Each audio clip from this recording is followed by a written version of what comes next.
হসপিটালে বাবাকে বাঁচাতে মরিয়া হয়ে গেল গীতা। সম্পূর্ণ জানতে ভিডিওটিতে একটি লাইক করে দেখতে থাকো। গল্পের শুরুতেই দেখা যায় গণেশ গাঙ্গুলি রাস্তা থেকে হাঁটতে থাকে আর বলতে থাকে, আমি তো কোনো অন্যায় করিনি ইওর অনার, আমি কোনো অন্যায় করিনি। অগ্নিজিৎ মুখার্জি অন্যায় করছে, অগ্নিজিৎ মুখার্জির শাস্তি হওয়াটা দরকার। আইনি ভাষায় আছে না, 10 জন অপরাধীকেও যদি ছেড়ে দেওয়া হয়, একজন নিরপরাধ মানুষও যেন শাস্তি না পায়। এর মধ্যেই অবস্থা খারাপ হয়ে গেছে গণেশ গাঙ্গুলির। টলমল পায়ে হাঁটতে থাকে রাস্তা দিয়ে আর নিজের মতন কথা বলতে থাকে অগ্নিজিৎ মুখার্জি অন্যায় করছেন আপনি, অন্যায়, এই অন্যায়ের শাস্তি আপনি একদিন পাবেনই। ঠিক সেই মুহূর্তেই একটা গাড়ি এসে গণেশ গাঙ্গুলিকে মেরে দিয়ে বেরিয়ে যায়। গণেশ গাঙ্গুলির অবস্থা অনেকটাই খারাপ। এর মধ্যে গীতার কাছে ফোন গেছে গণেশ গাঙ্গুলির অ্যাক্সিডেন্টের খবর। তখনই গীতা বলে, পদ্ম বাবার অ্যাক্সিডেন্ট হয়েছে, এক্ষুনি আমাকে হসপিটালে যেতে হবে। এরপর স্বস্তিক, পদ্ম আর গীতা 3 জন মিলেই চলে যাচ্ছে হসপিটালে। রিসেপশনিস্টের কাছে জিজ্ঞেস করে, আচ্ছা এক্ষুনি কি কোনো অ্যাক্সিডেন্টের পেশেন্ট এখানে এসেছে? রিসেপশনিস্ট বলে, হ্যাঁ ওই তো এমার্জেন্সিতে কারা যেন ওনাকে ভর্তি করে দিয়ে গেছে পথচারীরা। এরপরেই গীতা বলে, বাবা কথা বলছো না কেন? ডাক্তার বলে, অবস্থা ভালো না, ব্রেনে অনেকটাই ড্যামেজ হয়েছে, অবস্থা কিন্তু খুবই খারাপ। আমরা জানি না ওনাকে বাঁচাতে পারবো কিনা, কারণ যা দেখতে পাচ্ছি বাইরে থেকেই ক্ষতটা অনেক বেশি জখম, আর ভেতরে তো না জানি কি হয়েছে। গীতা বলে, এরকম বলবে না ডাক্তারবাবু, বাবা ছাড়া আমার আর কে বা আছে? বাবাকে সুস্থ করতেই হবে, বাবাকে সুস্থ করে দিন না। ডাক্তারবাবু বলে, আপনি এক্ষুনি হসপিটালে যে সমস্ত নিয়মকানুনগুলো আছে ওগুলো একটু দেখে নিন আর টাকা পয়সা জমা করে দিন, এক্ষুনি একটা ওটিও করতে হতে পারে। গীতা তো এটা শুনে অবাক হয়ে যায় আর বলে, টাকা লাগবে? আমার কাছে তো এখন 20,000 টাকাই আছে। রিসেপশনিস্টের হাতে 20,000 টাকা জমা দেয় আর জিজ্ঞেস করে, আর কত টাকা লাগবে? রিসেপশনিস্ট বলে, দেখুন এখন তো আমি বলতে পারবো না এক্স্যাক্টলি কত টাকা লাগবে, আর এক একটা করে কাজ হবে, তারপরে টাকার অ্যামাউন্ট বলতে পারবো। আপাতত 20,000 টাকা জমা তো দিন, তারপর দেখছি কি করা যায়। এর মধ্যে গীতা বলে, আরও টাকা লাগবে? কোথা থেকে জোগাড় করব আমি আরও টাকা? স্বস্তিক তখন বলে, আমি দেখছি।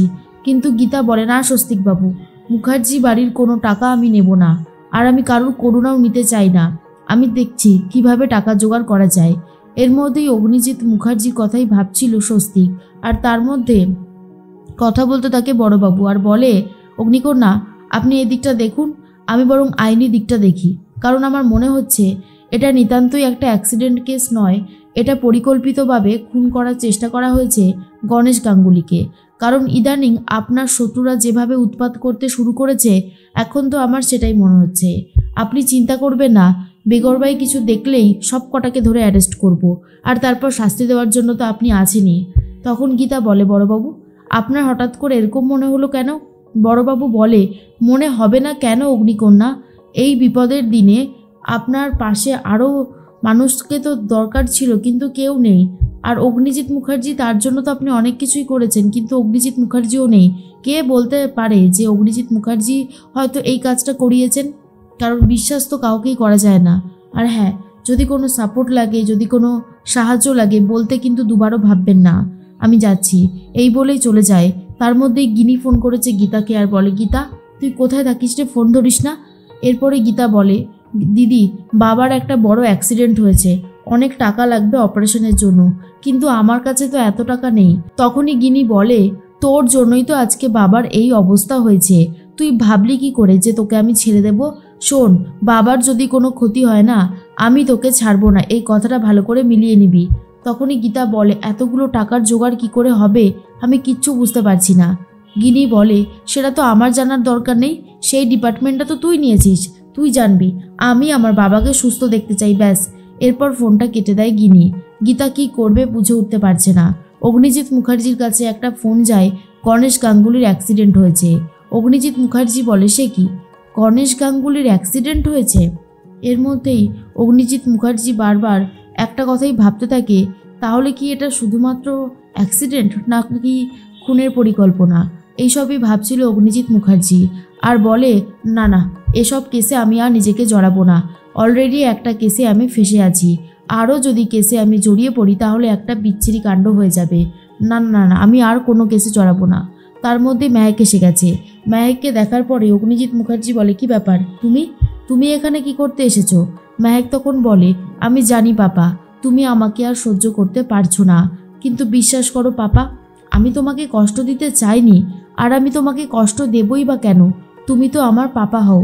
অগ্নিজিৎ মুখার্জি বলে, শুনলাম গণেশ গাঙ্গুলির নাকি অ্যাক্সিডেন্ট হয়েছে।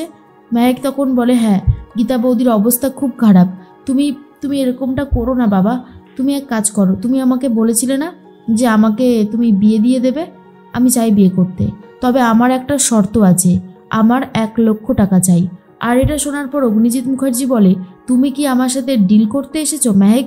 মেহেক তখন বলে, তুমিও তো ডিলই করছো, কোনো একটা গোপন কোনো একটা ব্যাপার আছে যার জন্য তুমি কৃপানের সাথে আমার বিয়েটা দিতে উঠে পড়ে লেগেছিলে, সেটাও তো একটা ডিলই হলো, তাই না? অগ্নিজিৎ মুখার্জি বলে, মেহেক, তুমি কিন্তু সমস্ত সীমা অতিক্রম করে যাচ্ছ, তুমি কিন্তু এগুলো বলতে পারো না।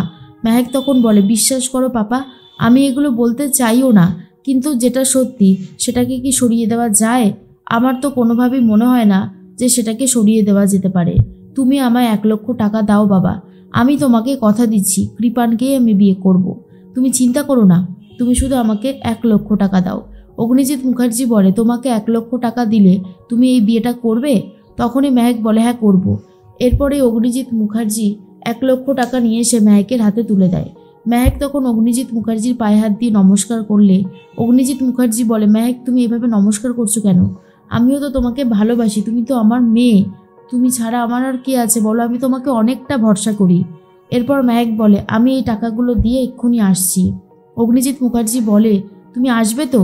মেহেক তখন বলে, আমি যখন বলেছি আসবো তো আমি আসবই। এরপর মেহেক হসপিটালে গিয়ে টাকাটা রিসেপশনিস্টের হাতে জমা দেয়। আর রিসেপশনিস্ট বলে, আচ্ছা একটা কথা বলুন তো, উনি আপনার কে হয় যে আপনি এতগুলো টাকা জমা দিচ্ছেন?